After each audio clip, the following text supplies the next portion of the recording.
Coming to you from the Hudson Media Group studio, it's Debate Day in Jersey City.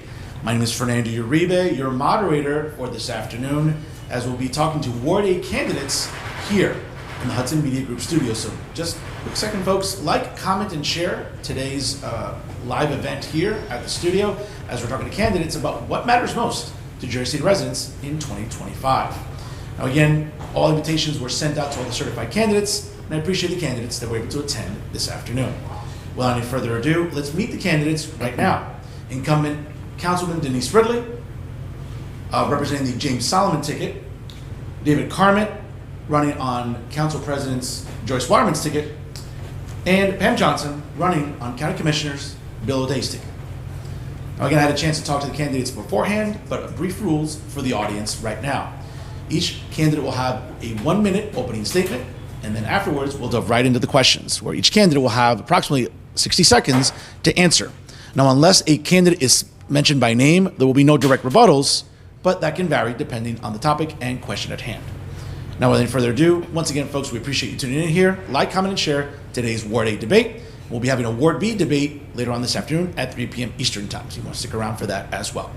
First, let's start with Councilwoman Denise Ridley, 60 seconds, opening statement. Thank you. And thank you to Hudson Media Group for hosting this debate and for doing it year after year. I'm Councilwoman Denise Ridley, Councilwoman for the Ward A section of Jersey City. I have been the Councilwoman for the last 8 years. I was the first person of color elected to the Ward A council seat. And I believe that in addition to making history, we've done great work together as a ward, myself and the residents. I'm running again for a third term because I believe that we must continue that work. Some of that includes our work in the surrounding affordable housing. We have broken ground on the first phase of Bayfront with 80% affordable and workforce housing. We want that to continue. We have started work on the first recreation center in the entire city to be built in Ward A at Bayside Park. I've already secured the first $1 million of funding for that. We want that to continue. We have started the work at the Holiday Street Firehouse in our Bergen Lafayette area. We want that to continue, and that will be open in the spring. So I'm running because we need to continue to move Ward A forward. Denise Ridley, 9C. Thank you, Councilwoman. Appreciate that. And now Pam Johnson, 60 seconds for an opening statement. Good afternoon. Thank you so much, Hudson Media Group, for hosting this debate once again.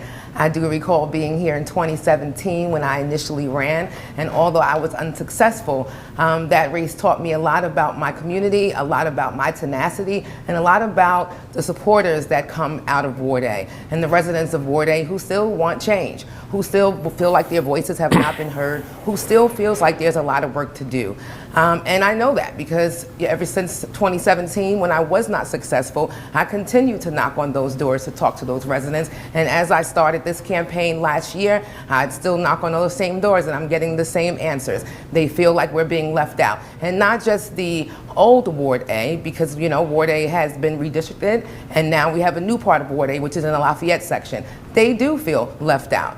Those corridors of MLK and Ocean Avenue and Bergen Avenue and Pacific Avenue, there are areas that have been overlooked, and it's time that we change that. Pam Johnson, 3C. Thank you, Pam, for the opening statement. And now, David Carmen, 60 seconds for your opening statement, sir. Thank you again, Hudson Media Group, for this event. Thank you to my fellow candidates running that were able to make it here.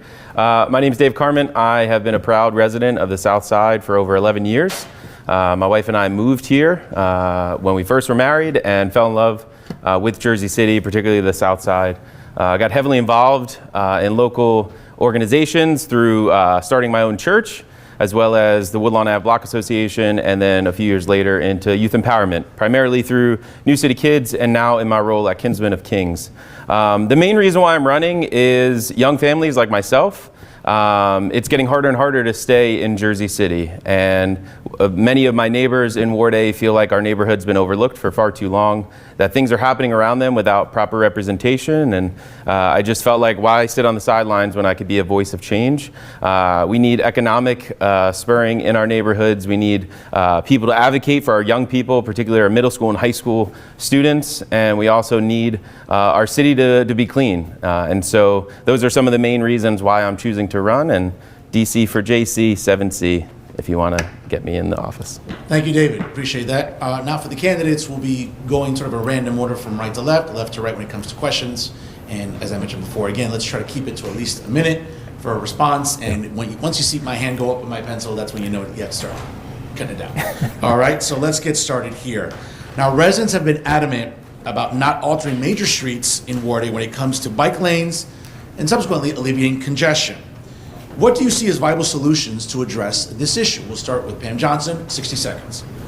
So I think the most viable solution is to talk to the people who live in that ward. I think, there have been conversations around the people and they don't know what's going on.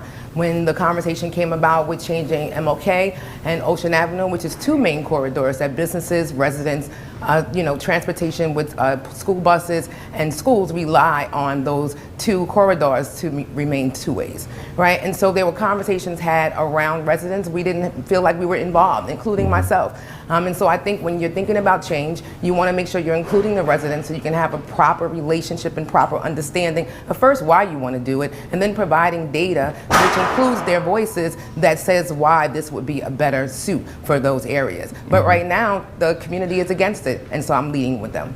All right, thank you, Ms. Johnson. You're welcome. 60 seconds, Councilwoman Riblin. Yes, I think I've been very clear on this issue.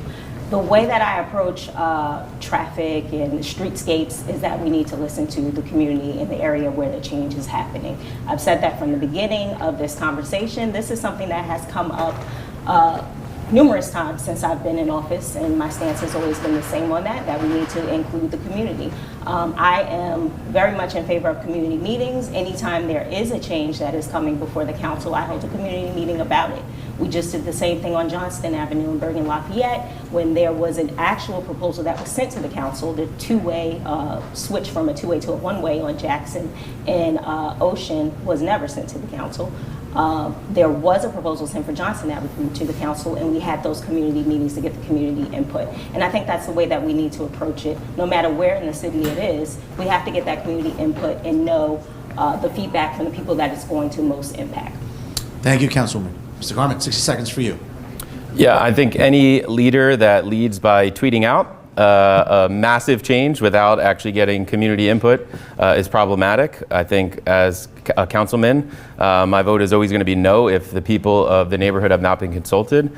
I think turning MLK and Ocean into one-ways. We had a police-involved shooting about 2 months ago where the entire city was in gridlock, myself included, where I had to call my daughter's daycare and ask them to stay open later because I couldn't get to the school. And so making a massive change like that without any community feedback, without acknowledging what the problem is always problematic, and that's not the way to lead, particularly for residents on the South Side who have been overlooked for so long. And so for me, one, we need traffic engineering, urban engineers to help us study these things to understand it better so that the solutions aren't just bike lanes that end in the middle of nowhere, eating up parking and things like that. And so I think there's a lot more sensible solutions that can be made, and so far we have not seen that in our city.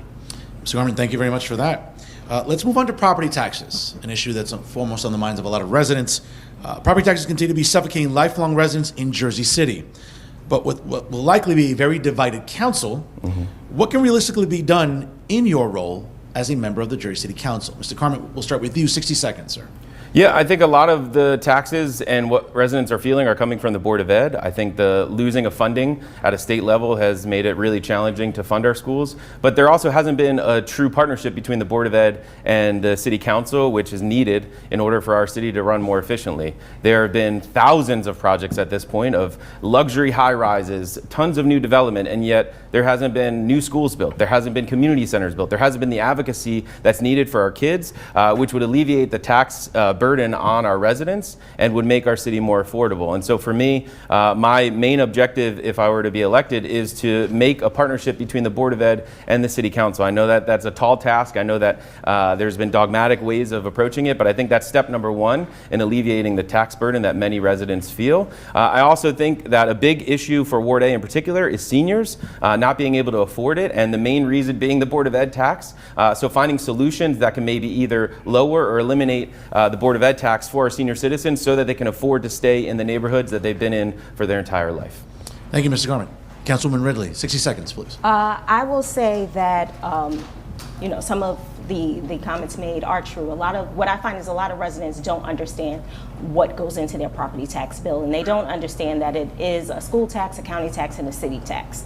Now, that being said, as a city, what we can do, we can't control the school tax, right? But we can control our own. So when we know that there are increases in other areas, be it the county or the schools, we do want to take that into consideration, because it's the same person that's paying the tax. Whether the school increases it or the county increases it, it's the same person, and that tax bill comes from us, so we get most of the questions. What I would say is, in the past, we have tried to work with the schools, because I know a lot of people say that we don't, but we have. In the past, we've received a letter from the school's attorney saying, we don't need to talk to you, we don't have to communicate with you, this is our budget, not yours. Respected. Next administration came in, we did have meetings where we set up different committees. I was on the finance committee. We had 2 meetings, and then I don't know what happened after that. So yes, we have to communicate better, not just with the schools, but also with the county, because that one bill is going to the resident, right? It's made up of 3 separate budgets, but it's going to the residents. And as a council member, what we can do is take the funding that is in that budget and try to allocate it better. Thank you, Councilwoman. Ms. Johnson, 60 seconds. As a taxpayer and homeowner, our taxes have increased significantly. We feel it in our pockets, and we see it in the notice that comes in the mail. I think that we're in Jersey City, we have a lot of wasteful spending happening. I think that if we look at where we're spending from and what we can add to, and how we can then counter and try to decrease taxes in a respectful but in a real way, right? I think that has to be done. I hear a lot of conversations with the school board and how we need to partner with the school board, and that does need to be done. However, that is not something that we're going to step in and significantly change, right? So while we're having these negotiations and talking to the school board, we have to find ways to quit wasteful spending so taxes don't continue to increase. All right, thank you on that one. Former Speaker of the House Tip O'Neill once said that all politics is local. Well, the phrase means essentially that a politician's success is determined by their ability to understand and cater to the specific everyday concerns of their constituents, rather than focusing solely on national issues. Shouldn't this be the case in Jersey City, rather than focusing on President Trump at the moment? Ms. Johnson, 60 seconds. Well, I mean, you can multitask, right? I'm very great at that, and I hope others are as well, because it gets a lot done. However, yes, my focus is the residents of Ward A, and trying to manage what has been not managed, right? Trying to create change where there has been none. Trying to make sure that our residents feel like their voices are being heard and valued and respected, and just trying to make sure that we have creativity happening in Ward A that is bringing forth new changes that are essential for the residents of Ward A. So my focus is on that. And then when I find a little more time to focus on national issues, then I'll do that as well. But that can be done with writing a letter. That could be done with making a phone call. That can be done to adding your voice on a social media platform. There are ways to do it. I don't have to be at every rally in Trenton, every rally in Washington, because my work is here in Jersey City and in Ward A. All right, thank you, Ms. Johnson. Councilwoman Ridley. I believe that politics is local, and we do have a responsibility to pay attention to what's going on here in Jersey City first.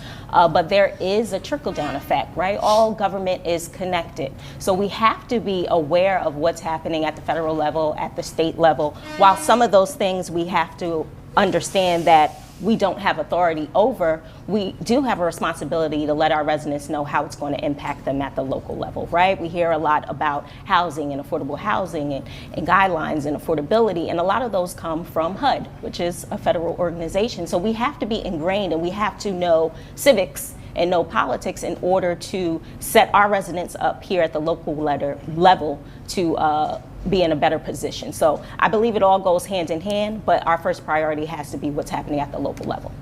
Thank you, Councilwoman. Mr. Garment, 60 seconds for you, sir. Yeah, I reiterate obviously what my fellow candidates are saying. It starts at the local level. That's part of why I'm getting involved in this race. Never saw myself running a decade ago when I moved into Jersey City, but it definitely needs to be done at a local level. There's so many daily issues that our residents are facing and challenges that they're experiencing, and as a local councilman, I can help to resolve those things. I would say I would not be ignorant, though, that the federal government definitely plays a role. I've had multiple members of my church detained by ICE. I've had to go to the county jail to visit them, to fight for them to stay with their families, dads who just want to be here to be loving fathers and husbands, right? And so I don't think that we turn a blind eye to what's happening at a national level, but I do think that, as my other candidates have said, the focus needs to be on Ward A. Ward A has plenty of things that we need to acknowledge first and foremost, and then we could look elsewhere. Thank you. Again, for everybody at home, you all know that question was coming at some point. Again, folks, like, comment, and share today's debate day in Jersey City. Ward A right now, Ward B at 3 p.m. here at Hudson Media Group Studios. Stay tuned. Now let's move on here to the budget. And as I mentioned before, it's very likely it's going to be a split council going into January. Now, how confident are you at your ability to work with your colleagues to make the necessary deals concerning the budget? Some would say it's inflated. Some would say it's undervalued. Maybe somewhere in the middle we can come to some sort of agreement. But at the end of the day, in your capacity as a council person, what do you want to address with the budget? Mr. Carmen, we'll start with you, 60 seconds. Yeah, I think one of the biggest descriptors of who I am as a person is a bridge builder. I've worked with a lot of people, some standing right up here. And so whether it's mayoral candidates, I have experience with almost every single one of them, as well as other people running for city council. And so for me, I'm just going to be the advocate and the legislator for what's in the best interest of Ward A. Sometimes that may mean sticking my foot down or refusing to vote for something. But I also think it means, hey, how can we bridge a deal here so that the Ward A residents don't get overlooked once again or don't have this issue for another 4 years, right? And so for me, I'm very confident in my ability to work with other leaders to come to a common sense agreement and to work collaboratively. That's a lot of the work that I've done in the nonprofit sector has been to work collaboratively, and quite often, sometimes there's an opportunity that doesn't directly affect me or something that I can use, but that I've been able to share with others. And so that's something that I hope to do at the city council level. Quick follow-up for you, Yes, 30 please. seconds. What about the budget concerns you? I think that there's a lot of wasteful spending, especially around privatization. I think a great example is our trash contract. We get a pay bump for them every single year, and yet there isn't accountability. There isn't oversight enough, and they have no incentive to do better because they're the only contract. I think an easy way is divide up the wards, make it 6 smaller bids that local minority-owned businesses can bid on, and then you could also save the taxpayer money. All right, thank you. Councilman Ridley, same question to you, 60 seconds. I believe that we need to focus more on recreation in the budget. We need to focus more on our sanitation department, making sure that our streets are cleaner. We need to focus more on traffic safety. Those are actually 3 of the changes that we proposed to this year's budget, introduced by Councilman Solomon, and I worked with him to implement those changes. Unfortunately, it wasn't voted up; it was voted down. So some of that reconfiguring of funds did not happen. But I believe we need to focus on those 3 departments first. And also, I believe we have to get creative, right? Things aren't getting cheaper. I'm gonna say the hard thing out loud. We go to the grocery store, we come out with 1 bag, it's $100. We know that things haven't been cheap.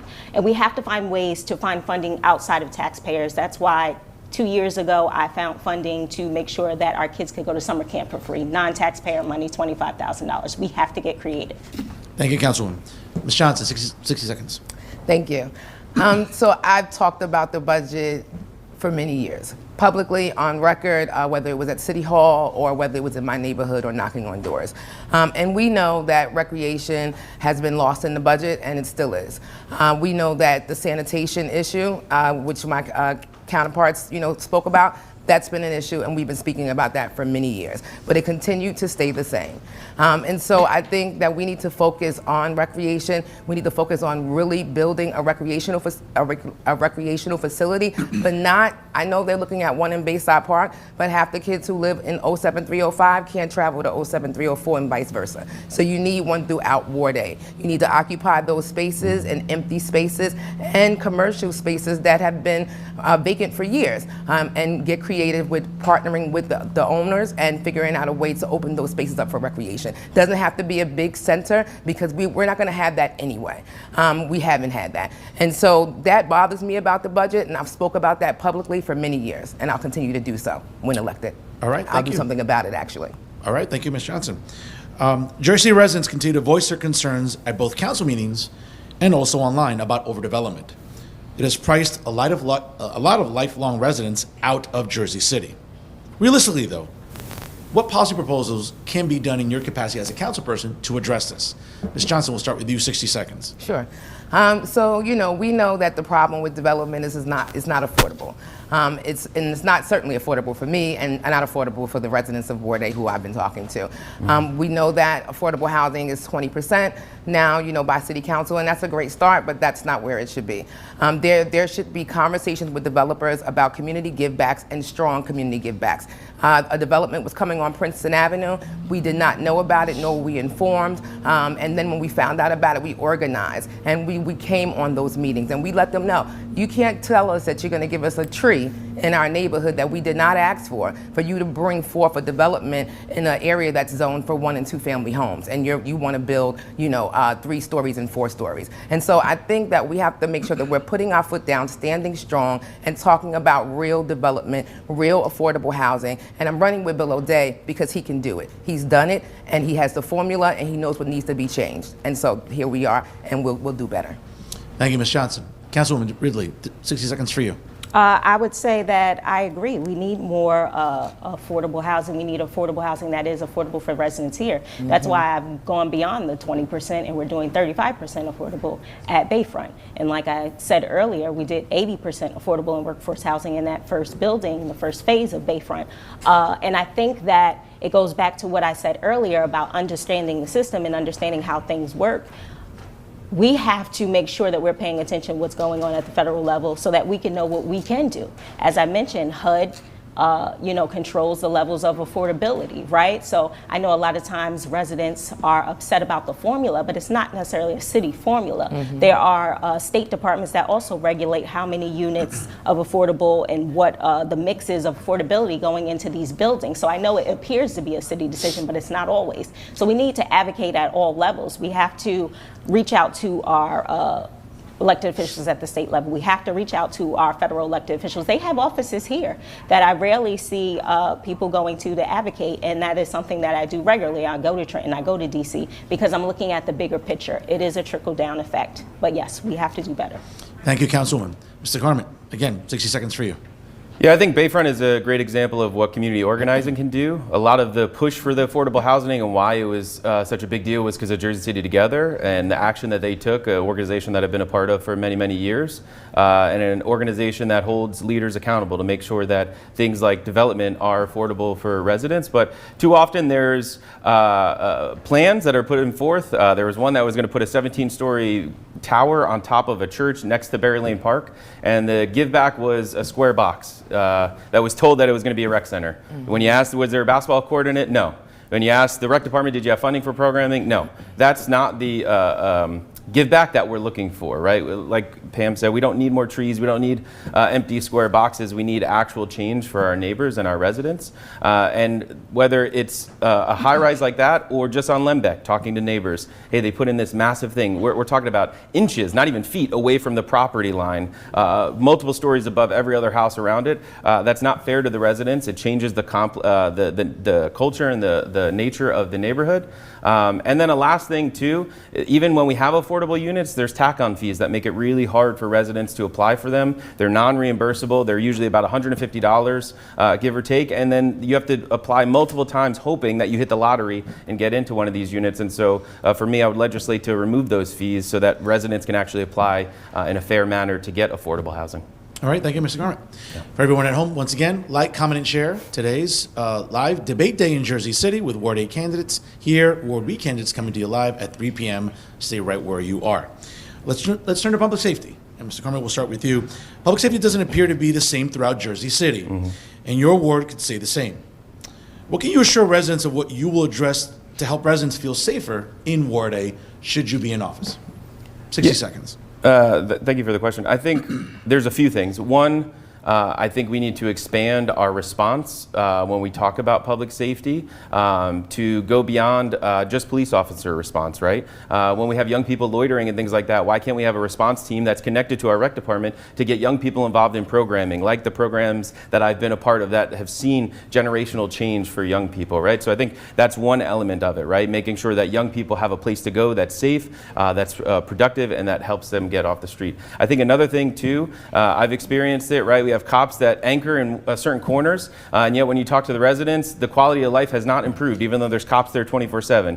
Yeah, maybe they've lowered the shootings, but the drug activity, the petty theft, the other crimes, feeling unsafe, residents feeling like they can't walk into their own homes because people are loitering out front and harassing them. A woman from my church came up to me literally this Sunday saying, I feel unsafe walking to my home because there's guys that sit there, right? So I think for residents of Ward A, they want to feel like they are safe, that when they call the police that they actually show up on time and in a timely manner, but also that now we're not in a militant state that is targeting our young men and women as well. Thank you, Mr. Garment. Yeah. Councilwoman, 60 seconds for you. I think it's no secret that the council has had its share of trials with the current leadership of public safety. We did do a vote of no confidence. There are certain things that I think we can all agree on. Which we'll get to. For sure. Okay. Which we'll get to for sure. I think there's certain things we can all agree on. Some of the things we always hear is we don't want the cops sitting in the cars. Yes, I can't say it hasn't been effective because shootings are down in certain areas where those cars are stationed. But we want our police officers to be a part of the community. We want them walking, we want them getting to know residents. Right now, it seems like we are more reactive instead of proactive. And we need our police department to go back to being proactive. Some of the directives that they seem to be getting is to, not engage as much as they have in the past. And that is an issue. We want to keep our residents safe. We don't want them to be targeted, but we also need our cops in the streets and interacting with us more. So during this next administration, whoever is over public safety, those are the things that we're fighting for, to get cops back on our streets. James Solomon has already made the commitment to hire new cops. So.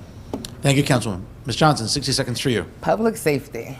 Well, as the founder and executive director of the Anti-Violence Coalition movement, we were the first organized group to call out our leaders when it came to public safety.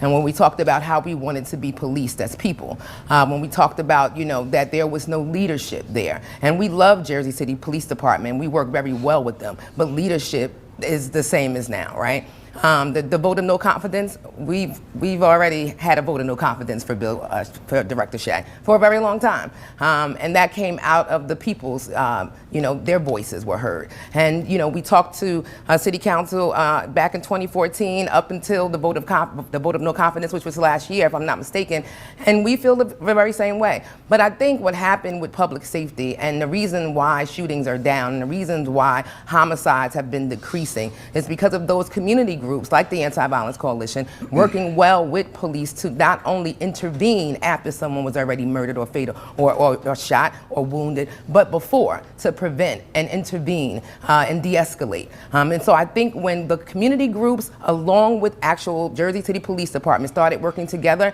that is when public safety changed. And also that is when just last year we had 0 homicides in the summer. That was unknown. That was unknown. And so things are changing, and we look forward to getting rid of Director Shea. Thank you, Ms. Johnson. For all you sports fans at home, we've reached halftime. Here, gives you a minute to stretch, grab a beverage, regardless. Quick 5-minute intermission here, and we'll be right back with the second half of tonight's Ward A debate here in Jersey City, coming to you live from the Hudson Media Group studio. Once again, like, comment, and share. today's debate day in Jersey City, and we'll be right back after this quick intermission.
Welcome back to Debate Day in Jersey City. Joining me are the Ward 8 Council candidates. Folks, again, like, comment, and share as we're coming to you live from the Hudson Media Group studio for Debate Day in Jersey City. Ward 8 Council candidates will join us at 3 p.m., so stay right where you are. All right, let's continue here. Obviously, Fernando Uribe is not the most unpopular person in Jersey City, but I can name a person who is, and that's Public Safety Director James Shea. So he's got me beat on that one. His legacy has been very complicated, to say the very least. Residents, both at council meetings and online, have had a lot to say about the outgoing Public Safety Director. What would your recommendation be to whoever the mayor is going to be in January about what the direction of that office should be starting in 2026? Mr. Carmen, we'll start with you. 60 seconds.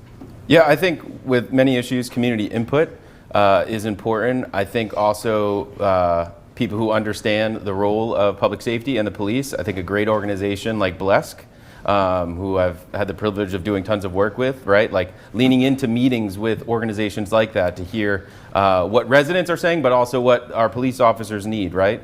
It's not a matter of, oh, we need to eliminate the police department, right? When my alarm went off last year, I called the cops because my wife was home alone with my kids. I wanted them to show up very quickly, right?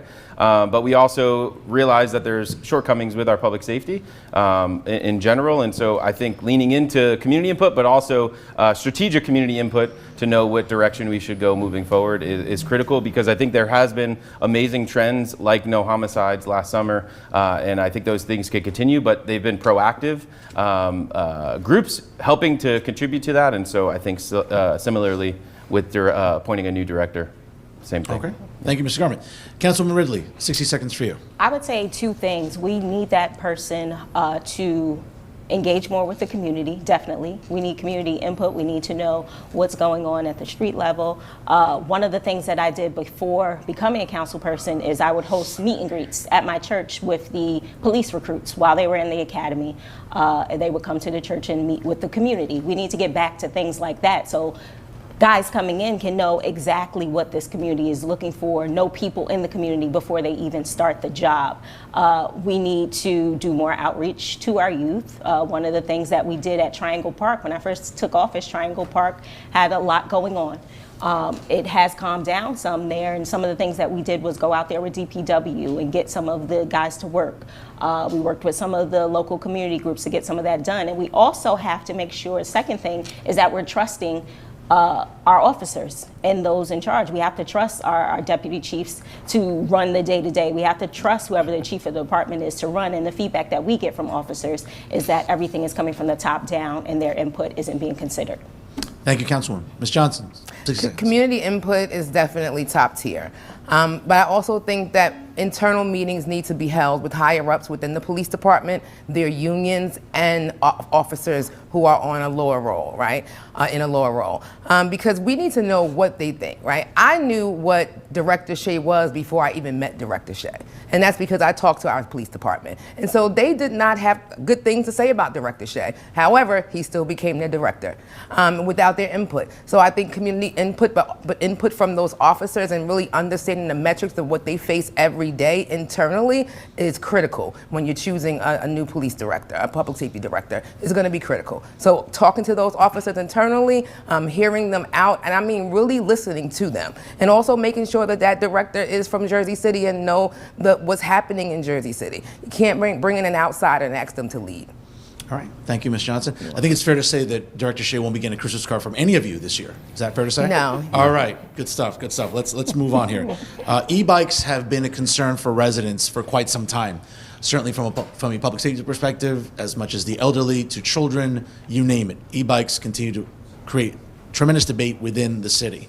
Realistically, though, working with public safety, working with the police department, what do you think your role should be as a council person to address e-bikes in Ward A? Ms. Johnson, we'll start with you. 60 seconds. I mean, it will be my job to talk to our police departments to make sure that enforcement is happening, to make sure that we're coming up with critical and creative ideas and ways to kind of, enforce things, but not only enforce, but to make sure that everything's being safe. We know that we have a lot of bike lanes and a lot of stepping off the curb bike lanes, and a lot of those e-bikes, a lot of those other motorized vehicles, and they're not bicycles. They don't have two pedals, and if they do, they move by themselves.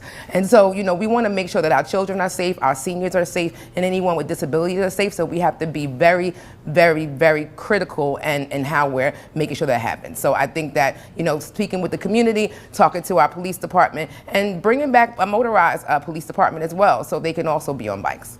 Thank you, Ms. Johnson. You're welcome. Councilwoman Ridley, 60 seconds for you. I think as a city legislator, you have to regulate what you can. We did something similar with the dirt bikes and ATVs in the city a few years ago. I passed legislation so that the cops were able to confiscate those vehicles if they were operating illegally. We worked with the local gas stations to make sure they weren't filling up those vehicles. E-bikes is similar. We have to figure out how we can regulate it at a city level. We know that there are delivery services and people need their food and different things going on, but we need enforcement. So one of the things we have to work with public safety to do is make sure that we are enforcing the bike lanes and the bike rules that we do have. One of the things that I've been asking for at city council meetings and very publicly is for us to bring back our bicycle unit. A few years back, there were cops on bikes, and now we don't see any of that, but we have more and more bike lanes, and we have people who are getting injured by the bike lanes, whether it be e-bikes or anything else, and we have no way to enforce these new infrastructures that we are putting in place. So I think that we definitely have to work on the enforcement from a public safety level when in regards to the e-bikes. Thank you, Councilwoman. Mr. Carmen, 60 seconds for you, sir. Like anything, there's nuance, right? Some of the e-bikes are from just hardworking residents who that's how they're making a living, doing Uber Eats. But then we also have people who, let alone e-bikes, I've almost gotten run over by mopeds on sidewalks, not even on the streets, right? We have residents that are illegally driving on sidewalks. And then there's just a safety element. I have tons of my young people who have these e-bikes, and almost none of them wear helmets, and no matter how much I beg and plead with them, they still don't. And so we're moments away from a really tragic accident, God forbid. And so I think that there are limitations, right? We don't have authorization over motor vehicle. That's a state level thing. And I think sadly some of these e-bikes fall into that. Whether it's a battery exchange program where we could have some more input and say could be one way to legislate. I think enforcement as well. If a moped isn't registered with the state, then it should be confiscated. And also that if you are on a bike, you should be in a bike lane if at all possible, are just some of the basics for it. Because the last thing we want to see is anybody, a kid, an elderly person, or even the individual on that bike or moped getting hurt. So. All right. Thank you, Mr. Garment. Yeah. Cannabis remains an important issue for residents. And do you feel that your ward needs more dispensaries? And are they really necessary for tax revenues? And should we even try to slow down the creation of these businesses in Jersey City? Mr. Carmen, we'll start with you, 60 seconds. Yeah, I'm okay with slowing down the distributions. I also think the trouble sometimes is it's not just marijuana dispensaries, it's also lots and lots of smoke shops that pop up. And the challenge is sometimes landlords want to fill that space, right? And so they'll take anybody and everybody as long as it's there. So I think we need to find other ways as well to spur on economic development, especially in Ward A. I think having an empty lot registry where if you have an empty business, you have to register it, and that we could provide incentives for them to lower rent so that more unique businesses are opening up, right? So that it's not just dispensaries and smoke shops, but we actually get local grocery stores opening up, that we could support local small businesses, whether they be restaurants or print shops or whatever the case may be, right? That we have a diversity within Ward A. And I don't think that just saying, oh, well, there's tax revenue connected to it means that we should open up more dispensaries. I also know that it's a long and tedious process, right? And so any of these changes might take some time because there's already dispensaries in the pipeline. Thank you, Mr. Garment. Councilwoman, 60 seconds. I think that we have a lot of dispensaries here in the city, and the sentiment of making sure that our residents who want to open dispensaries, our minorities who are looking to get in the business, got in was great. But again, I think the city has a problem with enforcement, and we have to definitely change that the next go round. The council's job is to create laws, and the enforcement of those laws need to be followed. And one of the things that the council did was make sure that cannabis dispensaries weren't in certain feet of each other. Now, clearly that changed once it got to the planning board, and now we have cannabis places that are too close. So we did do a moratorium and pause for a second to reevaluate those rules and make sure that everybody was on the same page. And I don't think there's anything wrong with pausing to make sure that we're doing things the right way, because we have more cannabis classes on the way. And we want to make sure that we are doing those as properly as we can, and we're not oversaturating the market, and we're not also oversaturating our neighborhoods and our residents. Thank you, Councilwoman. Ms. Johnson, 60 seconds. When the conversation came up years ago about the legalization of cannabis, and we talked about the decriminalization of it, because that just wasn't happening. So it was all about the tax and not all about the struggles that it put on Black and brown people when they were removed and destroyed and sent to jail, away from their families because of marijuana possession. So I am okay with dispensaries coming to Ward A. If it's generating revenue and people can have a business that's legal, their paperwork is in order, they went through all the procedures and the paperwork to get that dispensary, and definitely if those dispensaries are minority owned, a lot of them, most of them, because it was minority families that was impacted from the beginning. So I think that it's okay. But I also want to talk to the residents, right? Because they live in these neighborhoods. So it's what they want. We don't want to oversaturate. We don't want them right on top of each other. But we do want to make sure that people are able to make a living in different fields. Thank you, Ms. Johnson. For everyone at home, like, comment, and share. Today's debate day in Jersey City. We continue here with Ward A candidates and Ward B candidates at 3 p.m. A little bit of a lightning round now. From 60 seconds to 30 seconds now. We want to get as many questions in with what we have remaining. Ms. Johnson, we'll start with you. Stephen Phillips' legacy is a complicated one for many residents in Jersey City. As he is finishing his third term and moving on to a very lucrative position across the river in Manhattan, how do you look back and evaluate his administration? 30 seconds.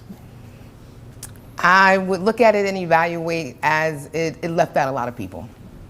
As much as Jersey City has grown in certain neighborhoods, particularly downtown, I believe that his legacy left out the other side of the city. And so that's where I'm going to leave it.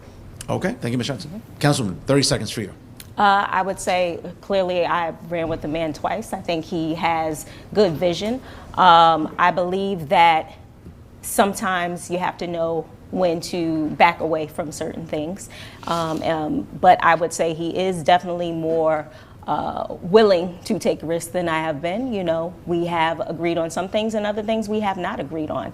I think he's definitely moved the city forward, but as a lot of our residents have stated, there is a large portion of the city that has been missed in that moving it forward. So I think we need to take a more holistic approach when we are looking at the entire city and trying to move that entire city forward. So moving forward in the next 4 years, I need the next administration to put more attention to the southern end of the city. Okay, thank you, Councilman. Mr. Carmen, 30 seconds for you. I think it's a legacy of development and overlooking. Whether it's tweeting out the most recent plan to turn MLK and Ocean into one-ways, to describing Greenville as a Jewish neighborhood after the shooting in 2019, completely washing away the predominantly Black residents of that neighborhood who have been there for generations. I think all you need to do is knock on some doors in Ward A, and you're going to know that that legacy of development has come at a cost, and sadly for many residents, it's not a positive view of his legacy. All right, thank you. Healthcare remains a serious issue for residents in Jersey City. We've seen hospitals close down. We're seeing the need for more hospitals overall in Jersey City, specifically in Ward A.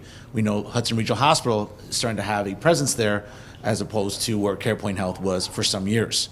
30 seconds for you though, Eric. What do you feel you can do in your capacity as a council person to address healthcare and also the need for more hospitals in Ward A? 30 seconds. I think one is the response of ambulances as well.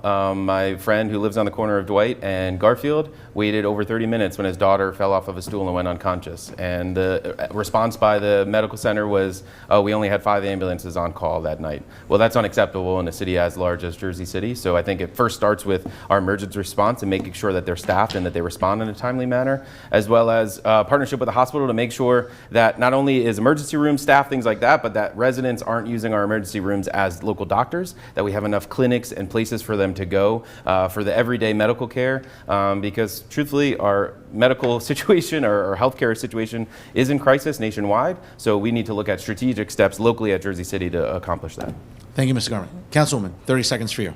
So I would say at this last council meeting, I introduced a resolution to support 1199J and to support the efforts of them pushing for the state to give funding to Heights University Hospital, formerly Christ Hospital. And one of the things that I said was, you know, when I was growing up here in the city, we had multiple hospitals. We had St. Francis, Greenville, Christ Medical Center, and we're growing as a city, but the hospitals are decreasing. So we definitely need more attention to healthcare. We definitely need funding to come in so that we can have more healthcare options here in this city of 300,000 people.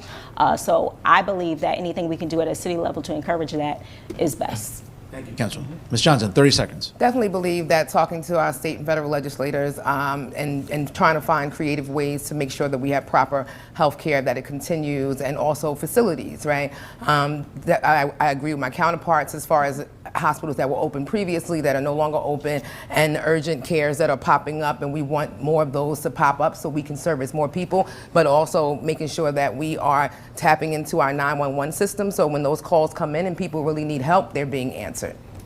Okay, thank you for that.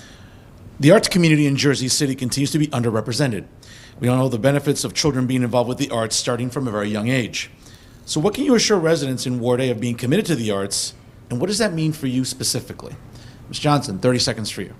So I think, you know, when being committed to the arts, we have to make sure that the arts are in our schools.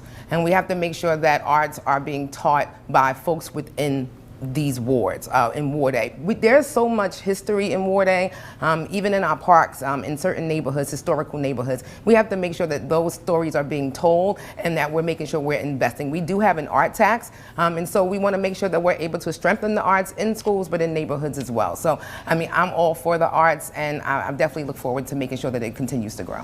Thank you, Ms. Johnson. Councilwoman Ridley, 30 seconds for you. I think we have to support the current art scene that is in Ward A. You know, sometimes we feel like there isn't an art scene, but there is. We have people like Elizabeth Deegan over on Winfield who does art displays right out of her garage and in her house all the time. We have the new Liberty Arts District that's forming in the Pacific Avenue area, and we need to support those things. We also, as a council person, have to be in the conversation. We have the Arts Council, and, you know, people look for us to give input on who in our area will best represent it on that council. So that's something that I've always given input into, and I've always advocated for people who are doing the work, such as this time around. I've advocated to have a gentleman from Richard Street who does an art gallery in his house to be a part of that conversation. So we have to stay part of the conversation. Thank you, Councilwoman. Mr. Garment, 30 seconds for you. Yeah, the arts is something that's baked into my everyday life in the sense that whether it's my role at New City Kids, where we're teaching kids how to play instruments, or are in therapeutic art classes, 1st to 8th grade, where high schoolers are leading those lessons,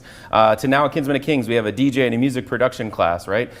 For me, it starts with our young people, making sure that kids as young as 3 and 4 all the way up through high school have access to the arts, to music, to visual graphics, to a whole wide range of the arts, and promoting it, as well as just tapping into local resources. The Jersey City Public Library has an incredible jazz group that are all local artists, right, who are alumni of our public schools. They should be able to visit every single school, expose our kids to the beauty that is art, especially the art scene here in Jersey City. Okay, thank you for that. Yeah. Last question here, as before we get to closing statements, as we're wrapping up here. Folks, again, like, comment, and share today's debate day in Jersey City. Mr. Gorman, we'll start with you. 30 seconds. One thing you do like and don't like about your opponents here on stage. First, we'll start with Councilwoman Ridley and Ms. Johnson. 30 seconds. Are we sure we don't want to go ladies first? What's that? We could go ladies first if you want. Put me on the spot. No, I think I worked probably more with Pam than with Denise, but having incredible young women of color in Ward A to be role models for our young men and our young women is vitally important. I think that they bring a lot to the table. I think if we're talking about things we don't like, I think sometimes accessibility to our current councilwoman has been a problem that's been voiced by residents as well. And I think having a broader vision for the overall city as a whole for both my counterparts as well, particularly with Ward A, the diversity of the neighborhood. That's a hard thing to answer in 30 seconds. That's why I ask a good question. That's what it says. Councilman, really, 30 seconds. One thing you do like and one thing you don't like about your opponents here today. We'll start with Mr. Garment and then Mr. Johnson. I do appreciate their willingness to get engaged in the community and some of the work that they've done, either through their church or through their organizations, to help make the ward, make the city better. What I do not like, oh geez, I will say that I do not like that Dave switched gears on me and decided to go from council at large to running a Ward A. Ms. Johnson, what I do not like, I would like her to engage my office more for collaborations throughout the city, because I think we do share some of the same values. So I would like her to get more involved with the office. All right, thank you, Councilman. Ms. Johnson, 30 seconds for you. One thing you do like and don't like about your opponents here today. 30 seconds. I'll tell you. So, okay, what I do like, I do like that they're both involved, right? I ran against Councilwoman Ridley back in 17, so, and I knew her before. She was always involved, always engaged in some kind of way, whether it was about education or in the neighborhood. And so, yeah, that's my guy. And so I've been working with him for a very long time, and he definitely loves our youth, loves our seniors, and loves Ward A. And so, yeah, I love them for loving Ward A just as much as I do. What I don't like about Dave is the same thing Councilwoman really said. He switched up on us. Okay. He was running at large, and now you're running against us in Ward A. You should just left it up to me and Denise to handle this. Okay, but he knew I was going to say that, I think. And I'll say what I don't like about Denise. I know she wants me to engage more, but I feel like we agreed to engage each other, and I think I didn't see that from you, and so that probably prevented me from being willing to do that. So I apologize, though. Okay. I really don't. We apologize. We did it already, right? Yep. Okay. Well, Ms. Johnson, I appreciate that. Folks, now it's time for closing statements here. We do have to wrap it up, so instead of a 60 minutes, we'll have a 30-second closing statement from each candidate. And again, like, comment, and share today's episode. Ward B candidates come to you live at 3 p.m., so stay right where you are. Mr. Carmen, we'll start with you. 30-second closing statement to wrap us up here today. Yeah, I think some of the pillars of why I'm running youth empowerment, it's no secret that I'm for our young people, have been for years and will continue to be, whether elected or not. That is a passion point. And so for me, I want to reimagine what it looks like for youth empowerment from the recreation department all the way down. I think we need to spur on more economic opportunities in Jersey City, but particularly for Ward A, for minority-owned businesses, and that's something I'm committed to. And the last thing, I'm committed to quality of life issues. I'm not going to solve everything. There's not all of a sudden Jersey City is going to be really affordable and taxes are going to be cut in half. But when you need your tree trimmed, when you need your trash picked up, when you need a police officer to just do a circle around your block every once in a while, when you call my office, I will answer and I'll make sure that those things get done for you. And so DC for JC, 7C. Thank you, Mr. Garment. And again, he is running on the Joyce Waterman ticket. Councilman Ridley, 30 seconds for you. Closing statement.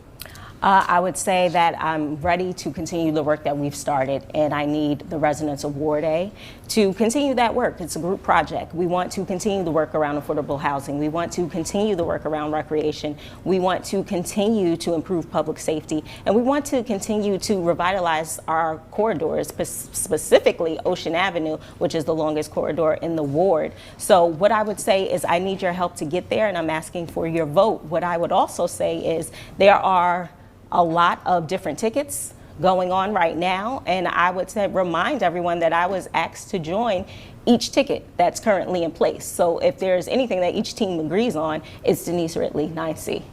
All right, thank you. And Denise Ridley is running on the James Solomon ticket. Ms. Johnson, 30 seconds for you. Closing statement. So what I want people to remember is that when you had previous Ward A council folks, and even with the current administration right now, Pam Johnson has always been the one to pick up the call for you. Pam Johnson has always been the one who you didn't have to chase down. You don't have to come see me at City Hall, and you never had to find me. You never had to wait for me to return your phone call. For the past 25 years, Pam Johnson has been right by your side, fighting right along with you in the trenches, okay? For the last 25 years, Pam Johnson has answered the calls of the residents of Ward A. I've done that without a title, and I'm looking forward to continuing to do that on a different level. So vote Pam Johnson, Team O'Day, 3C. Pam Johnson's running on the Bill O'Day ticket. That's Debate Day in Jersey City with Ward 8 Council candidates. I'm Fernando Uribe, coming to you live from the Hudson Media Group studio. Thanks for joining us. Folks, you have choices on November 4th. Get out and vote.